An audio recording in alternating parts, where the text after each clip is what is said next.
down south. Yeah, yeah. Well, I'd like to say the sunny south, but it really isn't. Marvelous. Well, I think we'll get started, I reckon. Oh, we've got Aberdeenshire. I bet it's even colder. Yeah, you can beat us, I'm sure, Yvonne, on the cold front. Yeah, I'm a Midlander, really, so it's never really that cold. Right, well, we'll get started. Oh, Pembrokeshire, lovely. Welcome, everybody. And a very, very warm welcome back to Jason. We love having Jason on. We always have amazing response to just how much you normalise what happens with horses and give really good guidance on strategies to work on, things that we all experience. So Jason, for those of you that are new to meeting Jason, is an incredible leading horse trainer. As you might have guessed already from his accent, he's originally from Australia, but he lives now down at Risebridge Farm in Kent with his lovely wife Penny. We haven't met your children, Jack and Rosie, but we feel like we know Penny, even though we haven't met her physically. And you work with all sorts of horses and riders. You specialise in starting horses under saddle, and you'll tell people, I'm sure, a little bit more about your work.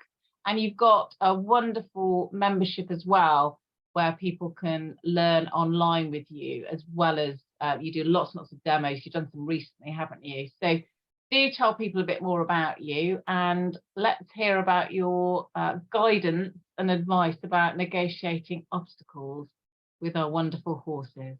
And I'll hand over to you. Thank you, Jason. Well, thank you very much. And welcome, everybody, all you horse tribers out there. Thanks for joining us. This evening, well, I suppose a quick intro, which I think was fairly well covered by Thea there. So won't go into it too much, but obviously I'm off back to Australia for those of you that were on the chat or on the webinar early, which is where I originate from. So hopefully I'll give you a bit of a look about where I'm actually from. But over here, I specialize in starting young horses and doing some remedial training. And I've been doing it for the last 20 years, including some demonstrations and touring around yards, lots of lessons and camps and things like that. And I've also got an online sort of, I suppose you call it a resource, where we do sort of webinars and demonstrations, online demonstrations.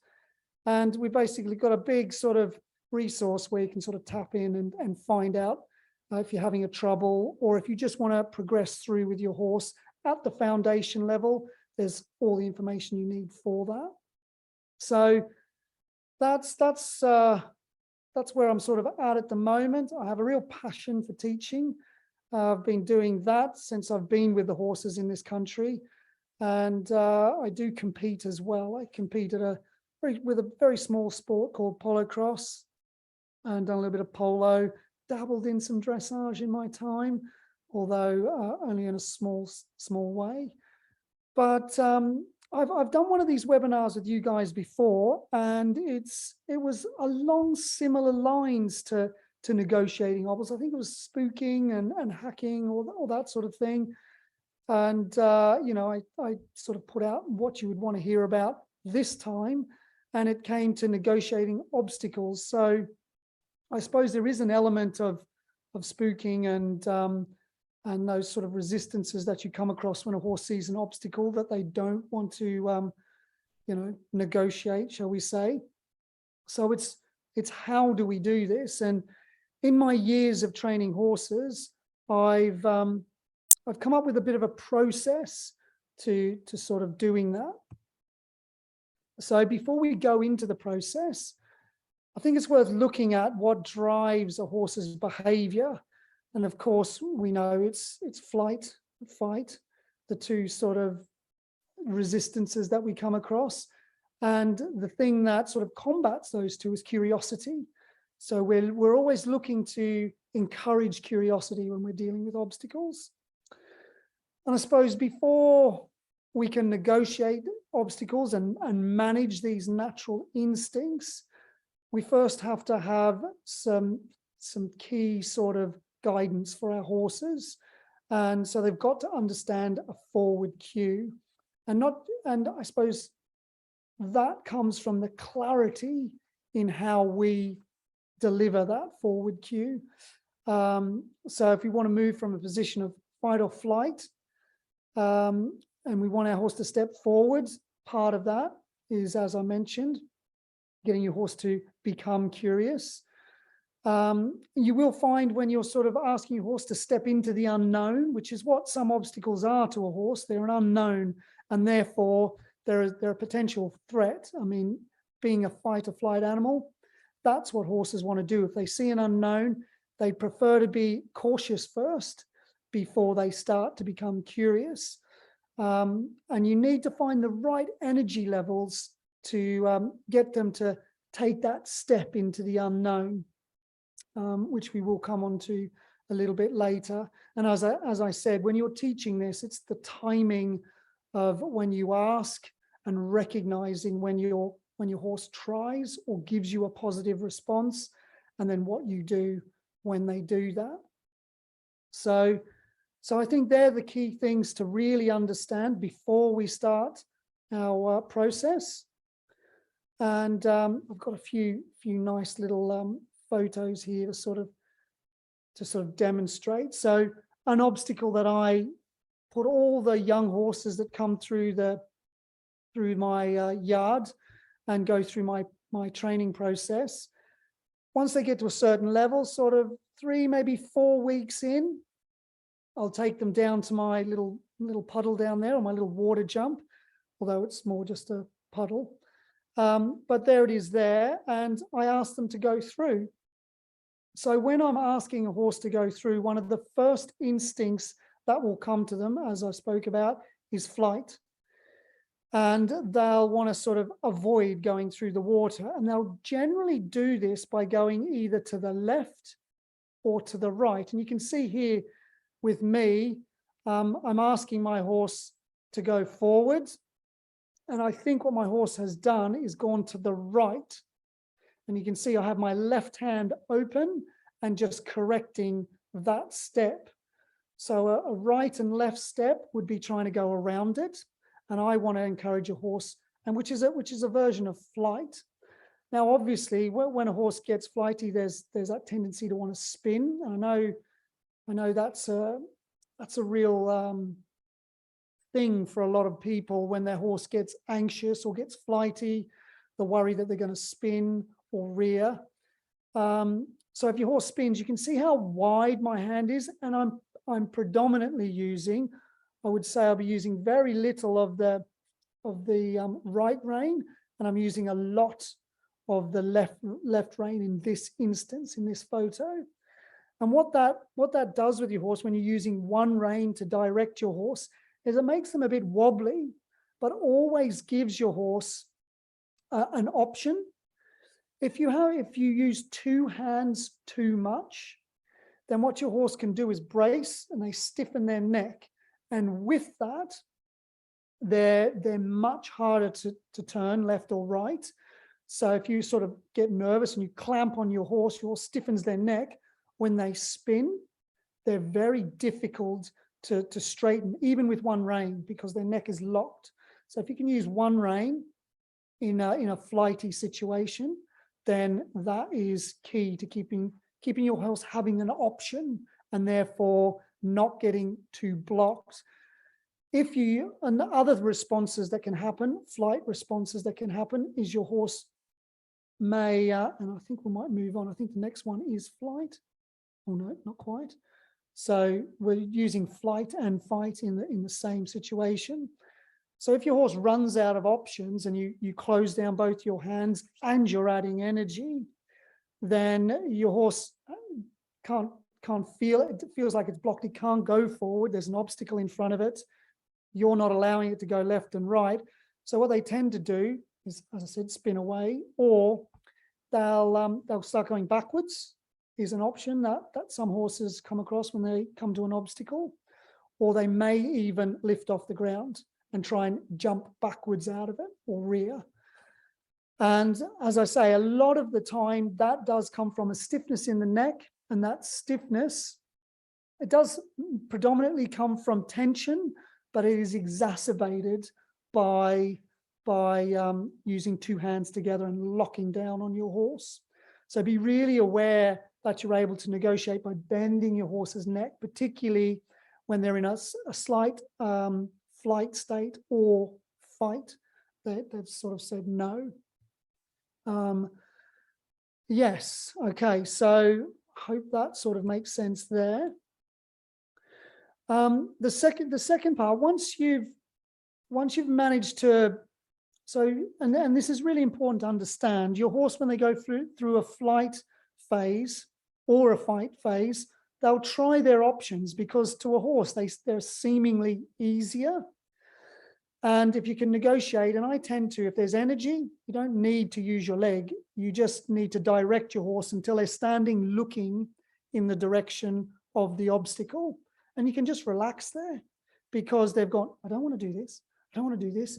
I'm trying this option, but it doesn't seem to be working. So hang on, let me just stop and look at this for a second. And that's where they will, and when they stop and look and just stop trying to fly, just give them a moment.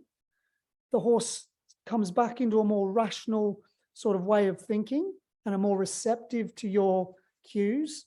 And that's where you might ask your horse to step forward. Now, when you do ask your horse to step forward, they might again try their flight or fight options, left and right, backwards sometimes. And you just keep going until your horse gives you that magic forward step.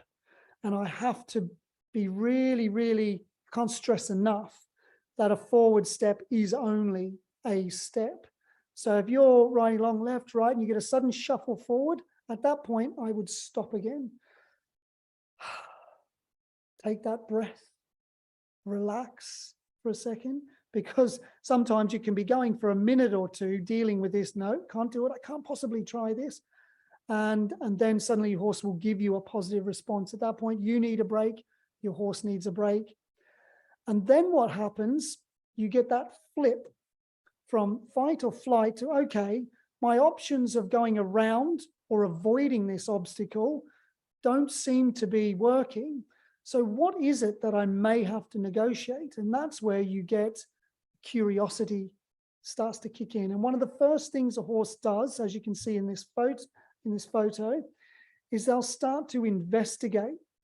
And they tend to do this by putting their nose down.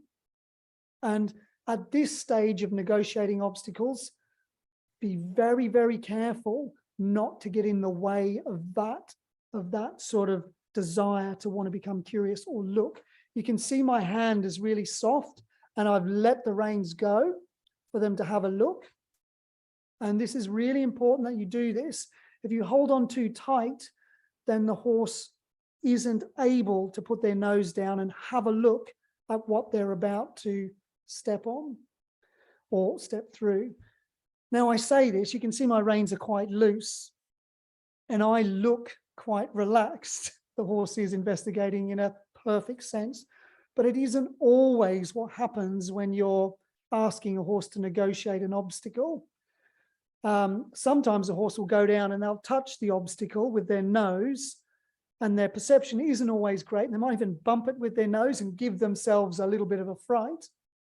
At that point, if I think that my horse is being super cautious moving into it, I might reach down, I'll be ready. So although I'm there with one hand, letting them have a sniff, I know this is what we have to do. But there is the chance that they're going to sniff, have a touch, and then decide, no, I can't possibly do it again. And at that point, I'm ready to reach down the reins with one hand or the other, depending which way they go, and redirect them back to the obstacle if they turn around. At this point in time, if you do a circle, that's okay. I tend to like to turn them back the way they came, but if you do end up in a circle, not to worry, just bring them around and back onto it, and then you'll be starting again until they touch it again, and then they start to build up that curiosity and that, okay, it's not a threat. And so when you're thinking about training your horse to go over obstacles, you want to start teaching this process with something that's fairly manageable for both you and your horse. If you think your horse is really, really worried about water, then I would tend to do smaller obstacles like tarps, or something even smaller than that, a rug or something that smells like a horse, but is different. It's a different sort of surface.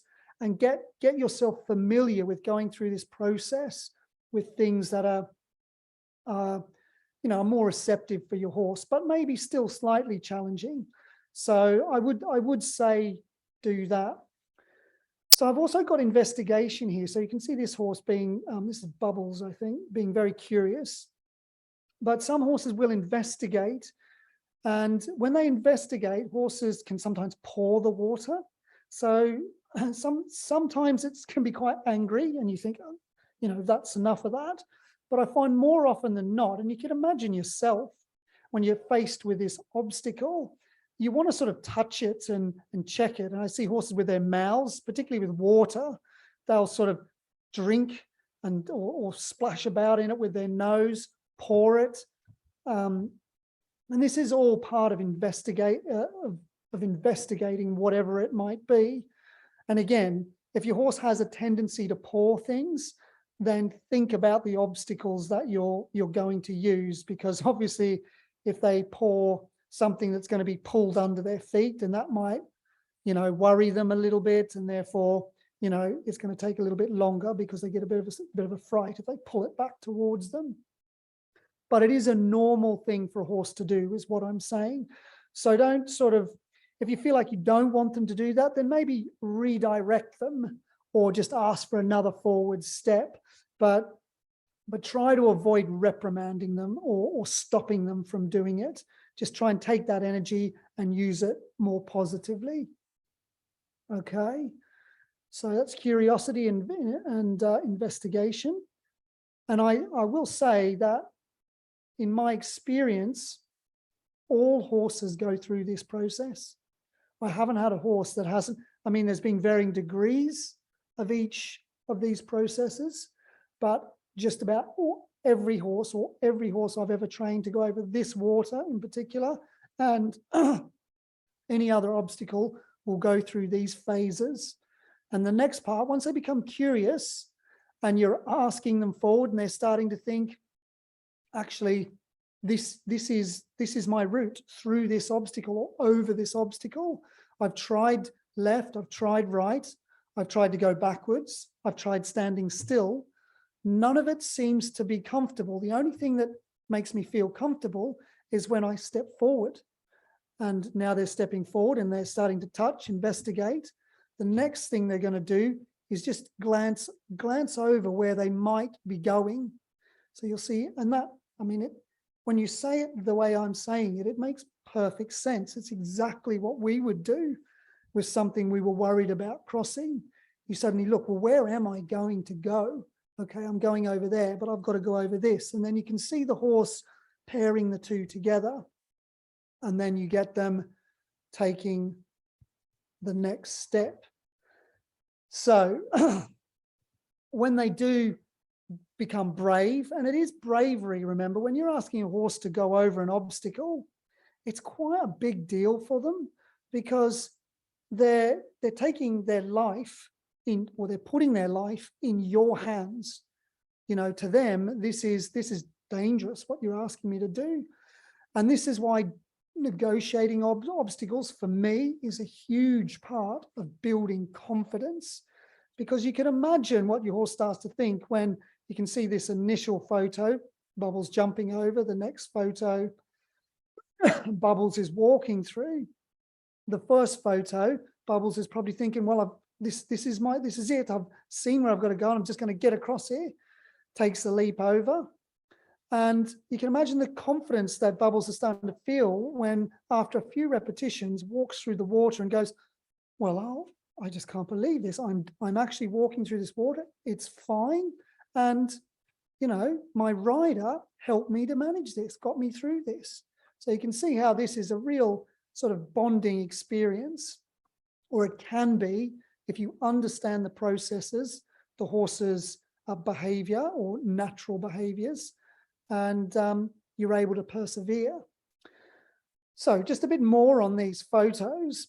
You can see in the first photo, Bubbles has jumped. Now, this can happen. I want you to just have a look at my reins there.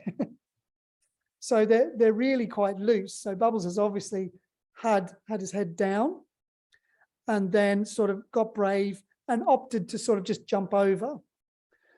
Now I'm going over the short side of this puddle, so that option is probably more obvious to the horse or easier for the horse. Excuse me. If I had to come maybe long ways down that obstacle, then it probably would have been a bigger stretch for him to go over it. But when he did go over it, the option of jumping was much smaller, so probably would have walked through. So, but you have to bear in mind that horses may do that, and try not to get in their way or make them think it was the wrong idea by pulling on the reins as they're going over or too soon after they land. Allow them to jump over, move on a little bit, and then, you know, bring them round in a circle, gather your reins. It's not going to look very pretty, but after a while it will. And that's why, I guess, going back to turning and managing your reins one rein at a time. Excuse me, guys. I get this little cough because when I talk with such earnest. I stress my vocal cords, I think. I need to just calm down a little bit when I'm talking. So anyway, so I must stress about the turning. Please practice this. You know, even you don't even have to have an obstacle, but practice being able to, you know, go through a bending, some bending poles that are relatively close together, even in a walk, maybe a trot, being able to turn using one rein when you're on the outside track or pretty much on the outside track, being able to turn into the fence, just using one rein, and understanding that your horse needs very little space and can fold almost in half to turn. Understanding that turn is really important in control, and you need to be good at that or have a good understanding of that to use this process well and to manage and redirect energy instead of blocking it, which is just as important before you come to an obstacle as well as here. As you can see, after the obstacle, I'll be grappling with those reins and I'll be turning Bubbles around and just letting him have a moment and realize how well is done. Now, I will say what Bubbles is doing there is quite rare when you teach a horse to go over obstacles like this. Most horses, when you give them the time to investigate, become curious and test, they tend to keep their head down and test with their legs. They do tend to walk through much more often than if you pull, kick, and sort of and force them to go through, which, you know, with smaller obstacles or jumps, you can do that. And horses do sort of go, oh, okay, I've got nothing else to do. They close their eyes and they will tend to throw themselves over, mostly incoherently, and therefore not really learning any sort of process. So there, you know, that is a way to do it, but I do find you're more likely to get a leap. Your horse is going to tend to be a little bit more tense when they come into obstacles rather than looking, thinking, and negotiating. So yeah, it's something else to bear in mind. A lot of people think, well, I don't want to give my reins away because if they leap, then I'm not going to have any reins. Well, if you're really worried about that, do have a neck strap as well is another good tip. And trust the process, I say, because like I say, it is with horses, you can never be 100% sure how they're going to negotiate an obstacle. But going through this process, I do find that most will tend to walk through or feel their way through rather than take a flyer, as you see there. Right, what have we got next? Oh yes, starting on the ground. So I've got a little video for you to watch here, but I do negotiate obstacles without getting on the ground, without being on the ground. But these days, a lot of the time, I start when I go to the water now. I do it on the ground first, and then I do it ridden. And then once I know they can do it, well, once I've done it on the ground, then I find it very, very easy when I'm riding. And then once they've done that, the next time I come into it, I do it all from their back, riding them. And I tend to find this a really good way to do it. And if you come into an obstacle and you're asking, you think, oh, I'm getting a really high level of resistance or fight or flight, and you think, oh, I prefer to negotiate this on the ground, please do. Excuse me. A lot of people see getting off as giving in or teaching your horse a bad habit. And I will say, if you've spent half an hour to an hour sort of battling away with your horse and then you get off, this is probably not really a great thing a great situation to be in. I will say, make the decision early. Have a little go when you're on board. And if you feel like you're able, then carry on. If you feel like, actually, this is going to be a bit much, then hop off and do it from the ground. Of course, doing it from the ground, you have to have some skills there too. So we'll just have a look at this video. Fingers crossed I can get it to work. We'll go from there. I'll just open this up.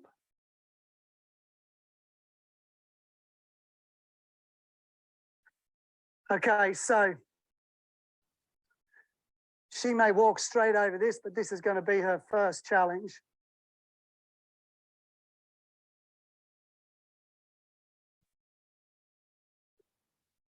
First thing is just to present it.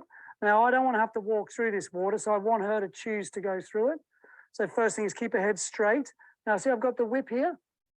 This is like creating a channel. So my lead rope stops from going too far that way. So it creates a channel on the left side of her body. And on the right side, I've got my whip here and I can just channel her and also ask for forward here. So when she's straight, I don't put too much pressure on and she's already starting to think, okay, she's having an investigation. And this is what, you know, horses that are fairly confident will do. There, don't look away. There she goes. See, I just corrected her then. She went to look away and she knows. So this is great. Don't look away, keep straight. Is she going to do it without too much input? Yeah, great.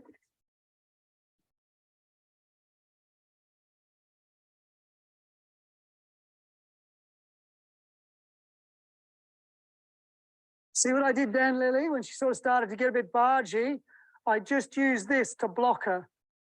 Okay, so don't bump into this. And I'm not actually hitting her with a whip or anything like that. But if she walks into me, I create her like a boundary. So it feels firm to her, sort of like she's walked into something. So I just go, don't walk into that. And then she learns to respect that. So when she does come to something that's a little bit more challenging, she doesn't jump towards you. So it's really important that you're able to sort of just shield yourself, basically. Not this way. Not this way. Good. See how she's changed there?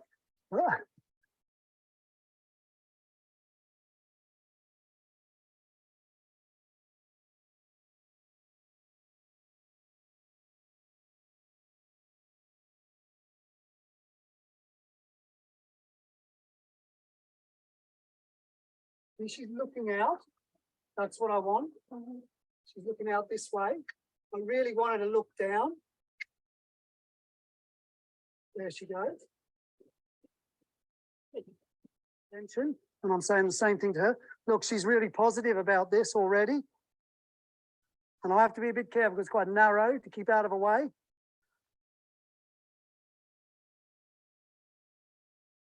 Good. Okay, so be mindful. Just watch your horse's eyes. Okay, give yourself a little bit of distance. Push her over to the other side a little bit. Just lead her that way a little bit. That's it. Now go with her. Good. Now step back in a straight line. Good. There it is. That's all you need. Good. Okay. Very good. Now, where has my, there we are, we're back. So there's a couple of things there that I might just elaborate on. So you noticed I was holding a whip. Now that whip is basically a lunge whip with the end cut off. I find those quite good for these sort of obstacles to create a channel. And that is exactly what I'm creating. I spoke about sort of protecting my space and keeping the horse off me in that video. But what I'm really trying to get my horse to see is there's space away from me. They're so used to being led and for us saying to horses, come to us, that I want the horse to understand that, look, this part is sort of off boundary, but don't think about this part to come towards me. Look at all that other space you've got over the other side that you can explore. And that's a little bit what I'm trying to get the horse to see there. And also, if I can stay in front of my horse and reach back and just tap them about where my leg might be when I'm riding to produce a little bit of forward. And so with those combinations, and with this horse, I didn't have to use much of a tap to create forward, but in some instances, I will have to use a little bit more to create that forward. And I'm just looking to find the energy that creates a reaction. And with that reaction, I'm looking to see if I can get a forward step before I relax. Okay. Energy and timing, which is exactly what I was just talking about. I suppose just going back a few steps, if a horse is truly worried, then you don't really need to be using too much leg. If they're really scared and adrenalized, they're probably going to be moving. All you're doing is using your one rein skills to just direct it towards the obstacle until they realize that trying to avoid this obstacle or go round it is not really an option. And that actually, if they stop, take a breath and relax, that is going to bring on some curiosity. And as I say there, some of you will have horses that plant. Planting, some horses do naturally, and that's where your timing is really, really important. Releasing when they do the right thing. I find planting a lot of the time comes from, or is established, an established planter comes from that timing being out. So your horse gives you a forward steps or gives you a forward response, tries, puts the head down, takes a step forward, anything like that, and you haven't acknowledged it by taking a breath and just relaxing for a second. Horses sometimes only give you a small bit to see if that's the right option. And remember, taking that option is a big risk. So once you might only get it happening once or twice. And if you don't acknowledge it, the small bit at the start, then there's a chance they're not going to try it again. And if they can't go left, they can't go right, they're not that sort of horse to get adrenalized, then what they'll do is they'll just go within themselves, shut down, maybe blow their ribs out a little bit, and you can kick all you want, but I know that kicking doesn't get me, isn't it? Any response that the horse gives to the kicking that you're doing doesn't get them anywhere, so they just ignore it. So this is what I'm talking about timing.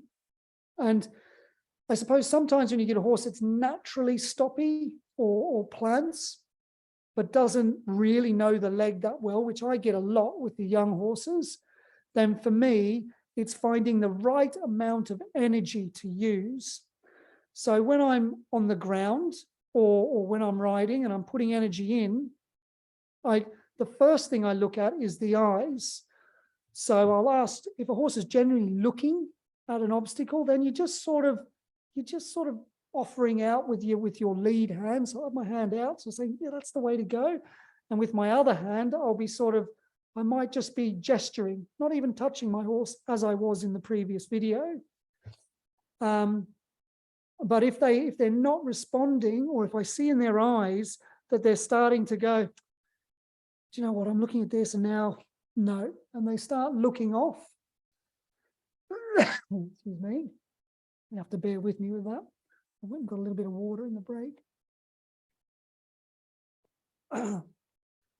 When their eyes start to look off, that's they're looking to avoid the situation. And you saw in that last video, come back here, have a little look, you know, that's not an option over there. There it is there, release.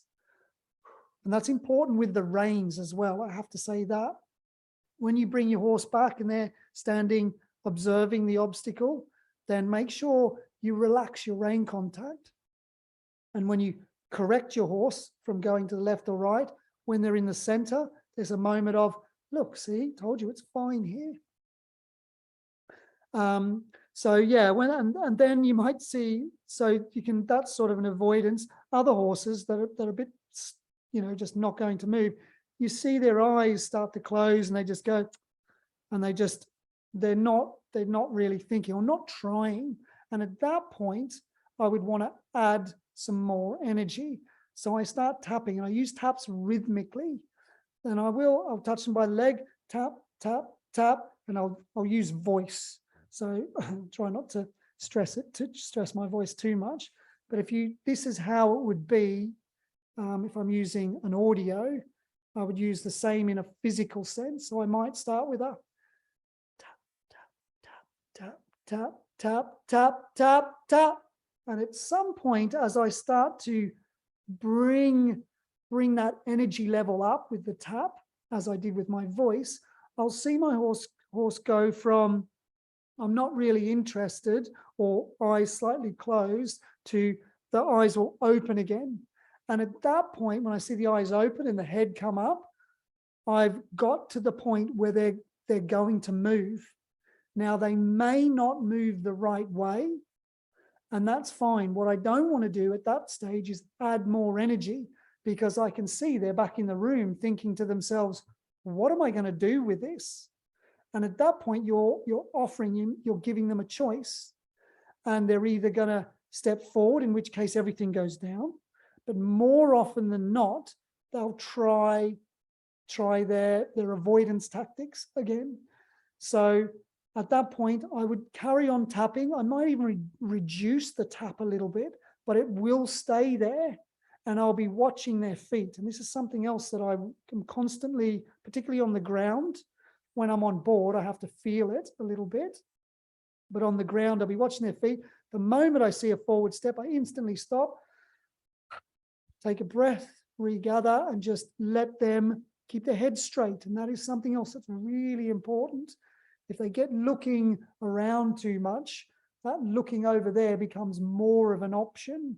So I want them to rest sort of with their focus straight or on the obstacle.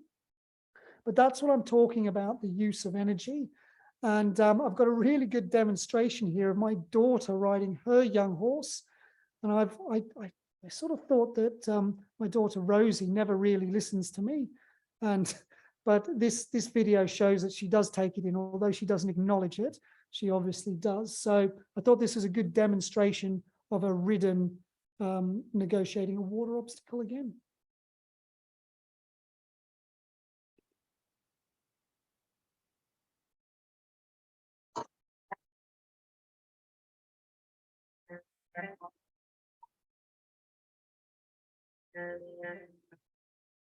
Keep going until he gets up a forward step. Yeah, good.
brilliant, Rosie.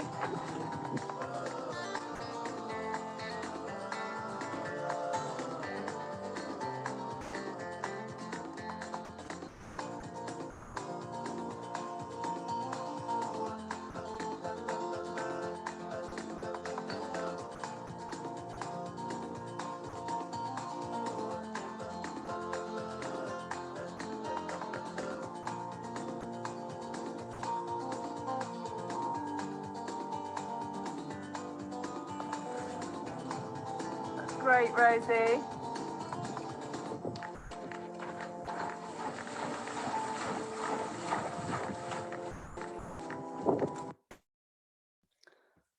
Okay.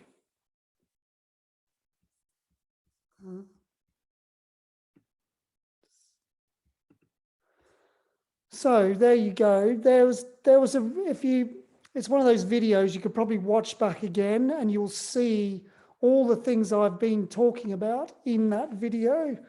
And I don't know whether you noticed Rosie's use of energy, the tapping, and then she had to bring that energy level up to overcome. And what her little horse was doing, Polly, was becoming she might have been a bit flighty, but it looked to be more of a fight against the ask to go forward.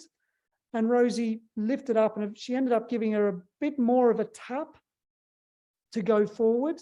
And it's that point when she suddenly went, oh God, she means it. And she went forward and Rosie completely backed off, that the whole attitude, the whole scene changed. And she suddenly became more curious, looked where she was going, and then went across. Something else you may have noticed in that video, well, I wasn't there, which says it's Penny's obviously, who's sort of is the brains behind my operation. She's obviously heard and seen me doing this quite a lot. You could hear her giving Rosie some support there. But also, I think Penny was riding as well, and she'd obviously got off another horse, and she was helping. I mean, she could have given a horse the lead. There is absolutely nothing wrong with that either. Albeit, if a horse can get confidence from that, that's great. But a horse really does need to understand your cues, that they trust you and they don't just follow another horse. So it's a good stepping stone, but it's with negotiating obstacles. I would say an obstacle is complete when they can cross an obstacle, go over an obstacle with rhythm and in a straight line. And to do that, horses tend to be relaxed. So they're the big three: rhythm, relaxation, and straightness. I'd say they're pretty important in the scales of training as well, aren't they? Rhythm, relaxation, and straightness. Yeah, it's exactly the same whether you're doing dressage or whatever it is. So when you're negotiating obstacles, and let's just see what's next. Oh yeah. So when you're negotiating obstacles, make sure find a starting point that suits you. So you can either start on the ground, you can start on top, use another horse, use home. So sometimes the best way to cross an obstacle is going into a space that your horse wants to go into. That can be really useful. And then once they start to do it, go over that obstacle repeat until it feels easy, until your horse is rhythmical, relaxed, and is straight. You're not having to steer too much. They know their job. And then repeat that with, I would say, another 50 to 100 different obstacles, and you're going to have a horse that will be able to go over just about anything. Now, I've just written something here. I was riding in a demonstration on, I think this is on Tuesday night last week.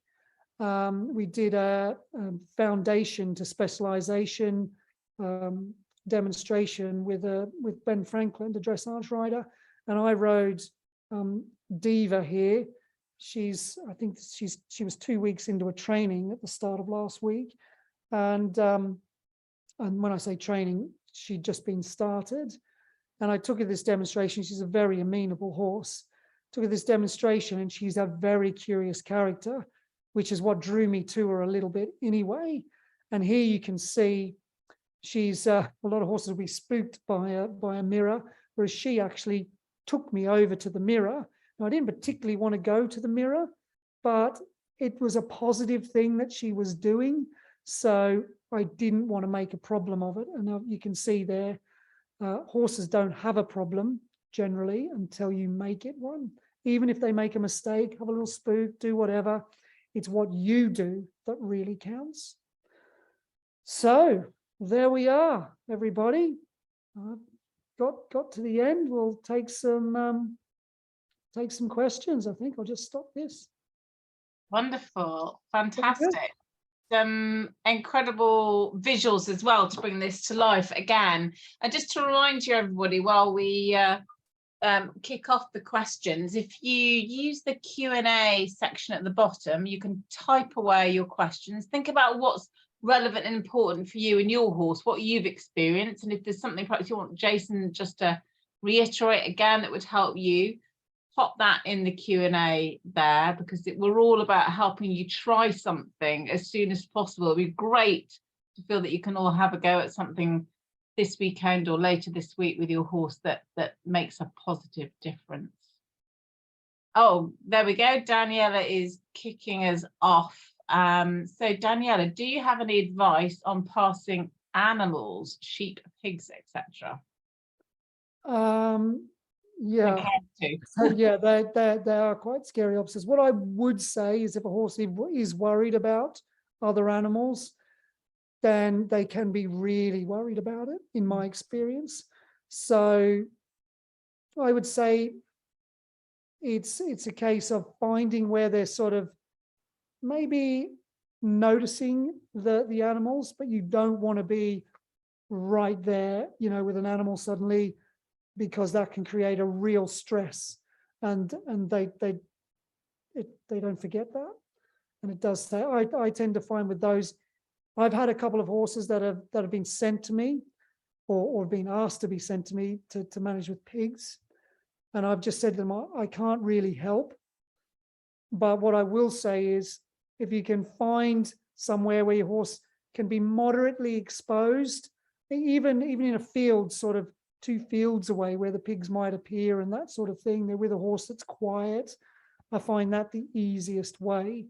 And I've had a couple of horses that they get so stressed that it's best to avoid the situation. Okay, so the scales of situations where perhaps the help it's too far gone for the help to cure, if you like. It's more about avoidance tactics and understanding. Yeah, you avoid it, but it's more like I suppose you call it exposure therapy, but yeah, you got to be really careful with situations where a horse is highly flighty and you don't have control of the object. So animals, pigs, sheep, they can be passive 1 minute, next thing you know, they're trotting over to say hello, and your horse is like, oh my God, it's got teeth and it's hugely scary. So what I'm saying is expose your horse to them, but in a way that doesn't overwhelm them. Yeah. And then it's just time. With all these things, it's time. You will always get there, even with the most scary things, but it has to be done with tact. Yeah. There's no silver bullet for that one. Yeah. And same for cows, all that sort of thing. Yeah, Daniel says thank you. So Yvonne, hi, my horse tends to come on to me.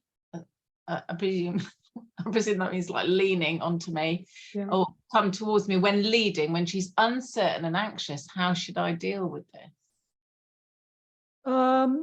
So there's a couple of ways you can deal with it. You could see the way I was managing the horse when we were going through the water. So that could be a place to start.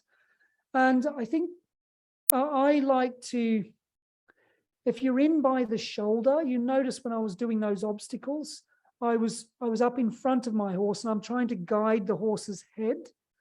If you're by the horse's shoulder, if they get their head round the front of you, then the shoulders will come.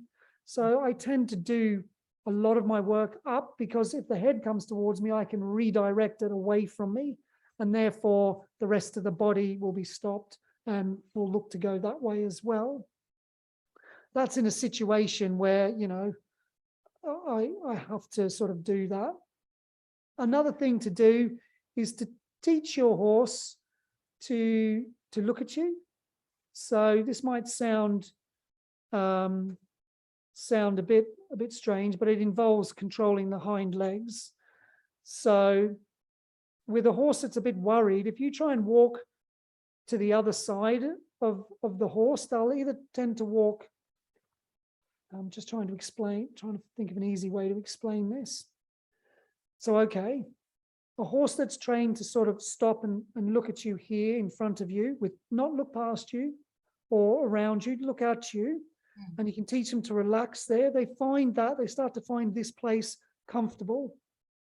Now, if I go to walk down, say, the left-hand side, so I don't know whether it'd be, so let me just, I'm going to turn my back on you guys and see if this makes more sense. Okay. So Yeah. if I was standing on the other side, out by the picture over behind me, and I'm the horse. Okay. I'm the horse here. Mm-hmm. If the handler goes to walk around this side, and then I drop towards the handler, which is what happens a lot, they sort of walk over there and the horse goes with them and falls in the same direction and basically cuts them off. If that happens, I use reverse psychology.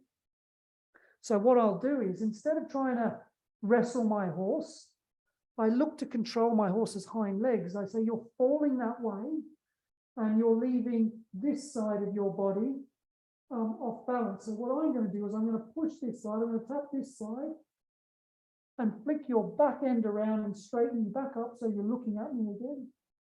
Okay. Does that make sense?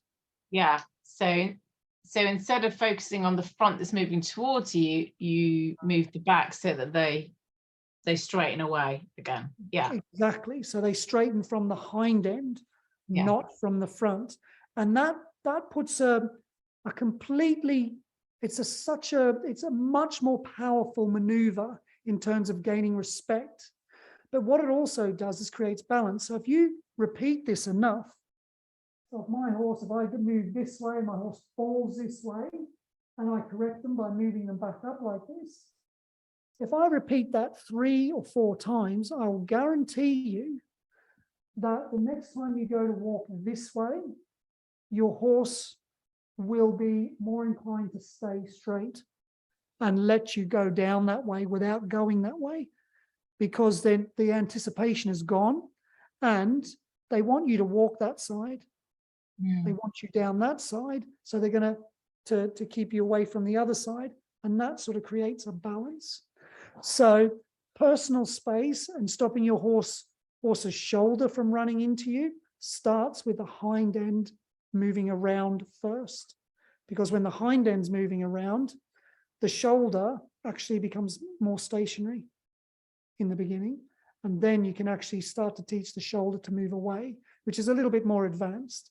But I will say that is a really useful tool.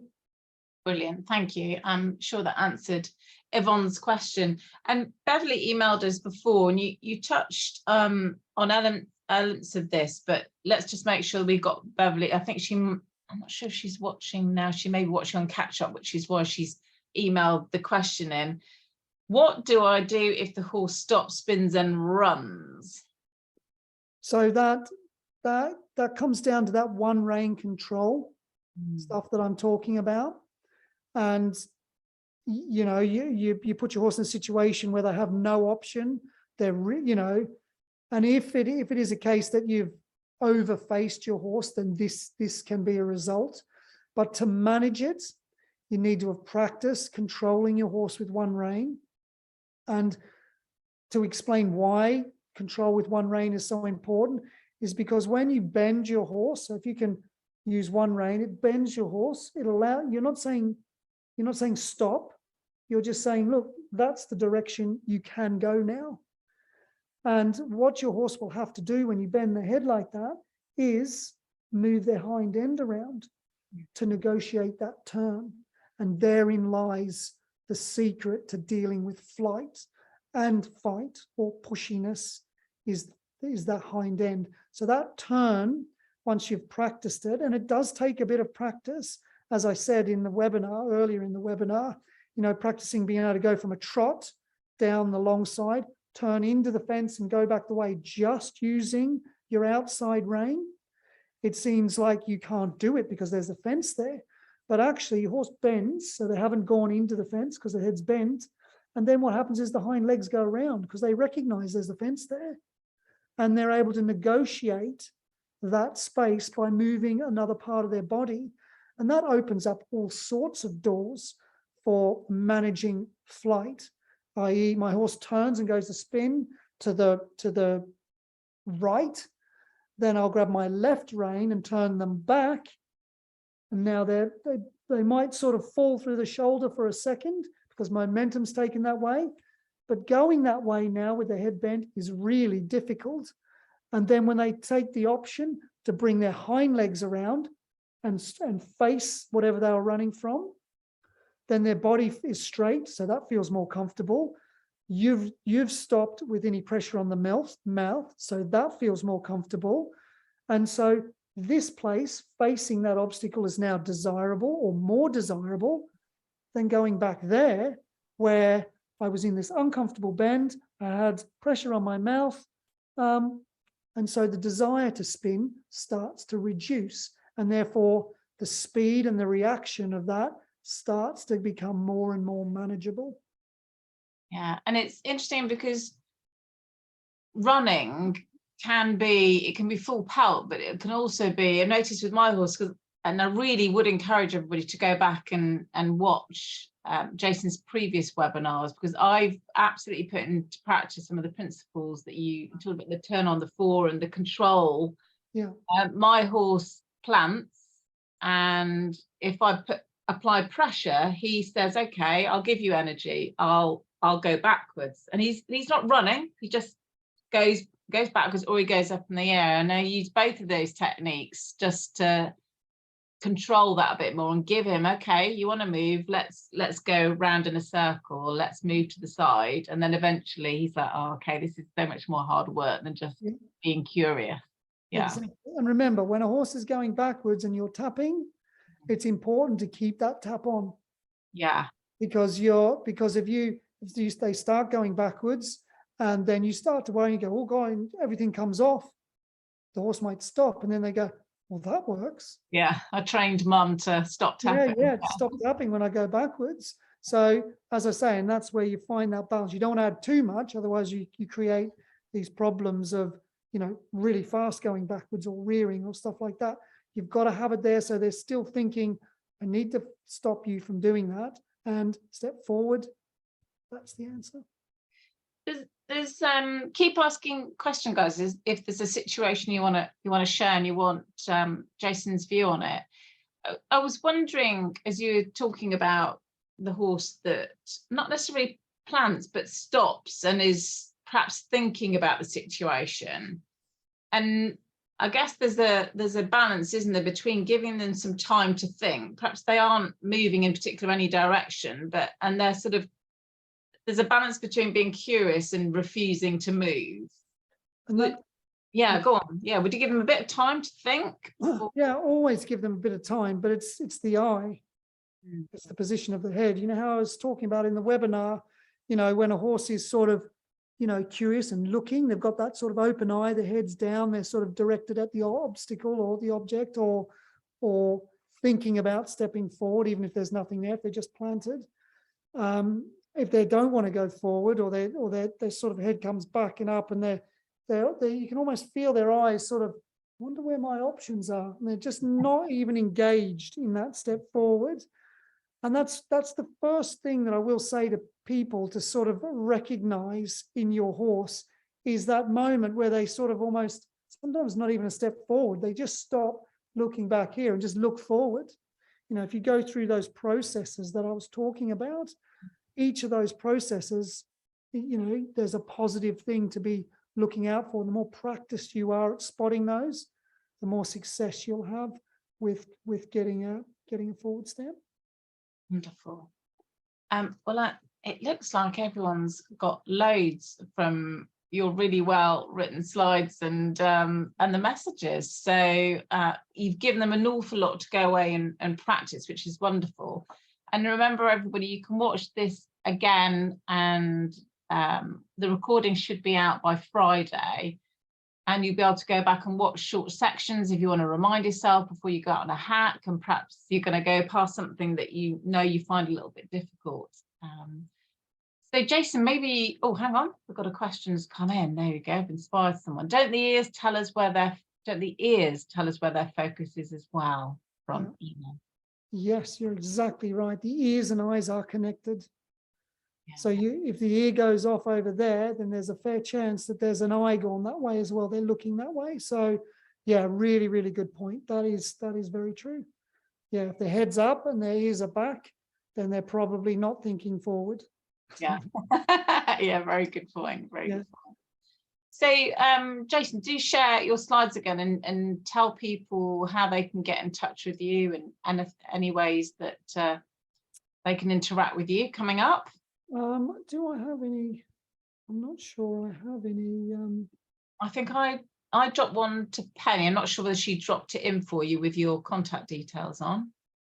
But if there's anything you want to share with the guys about where to find you online and well, basically, if you want to see more of this sort of these videos, so all these videos, there's the extended versions as well, as you will have seen in one of the subtitles on yourhorsemanship.com. So that's my website. I've been building it for the last, I suppose, 10 years, and I've called it Your Horsemanship because as I've gone along, I've met people who have asked really good questions, and I've endeavored to sort of answer those questions and build this resource. And so it's sort of a combination of me and you guys, those that want to sort of participate in the sort of learning of the foundations of horses. So yeah, yourhorsemanship.com, that's where I'm at.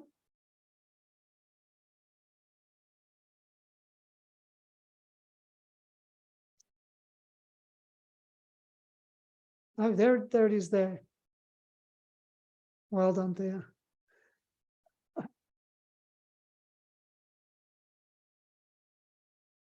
I seem to have lost sound there. I think you've turned your microphone. Yeah, I've done this, so I didn't Yeah. hear the clicking in the background. I've done the classic Zoom of forgetting to put it back on again. Thank you. So yes, before I say thank you and goodbye to you, Jason, let me just let everybody know what's coming up next. So on the 23rd of March, we have the wonderful Steph Croxford joining us. She's got the most amazing sense of humour. She's a great personality, and she's also a great dressage rider. So a nice, really nice mix. And you're going to have dressage tips from a pro from Steph. She's going to give you some of the secrets as to how she brings on her incredible horses. She's got a real youngster at the moment that she's bringing on. And then on the 28th of March, we've got Ali Wakeland. This was postponed from a good few weeks ago because BT unfortunately let Ali down on her Wi-Fi. We've become so reliant on it, so we've had to move that one on. And she's going to demystify rider biomechanics, and she's got lots of brilliant videos. She's going to talk through how to move in harmony with your horse, and again, some really usable tips that you can use straight away after the webinar. And then finally, the next one coming up is Lucy Grieve, who is an equine vet, and she is going to talk about managing the weight of your horse. So when is a horse over or underweight, and what can you do about it as a horse owner to keep them healthy? So I think we'll unshare so that we can say goodbye to you without slides in the background. Stop share, there we go. So I think everyone's starting to say thank you very much indeed to you, Jason. Ever useful and amazing. Thank you so much for spending the time with us tonight. And I hope you get lots of contact from this, from people checking out your videos to find out a little bit more on what they can do with their horses. So, well, thanks very much for having me, everyone, and maybe we'll catch up again in the future. Yeah. All right. Have a good evening, everyone. Thanks a lot, Jason. See you soon. guys. Bye, dear. Bye. Thank you. Bye.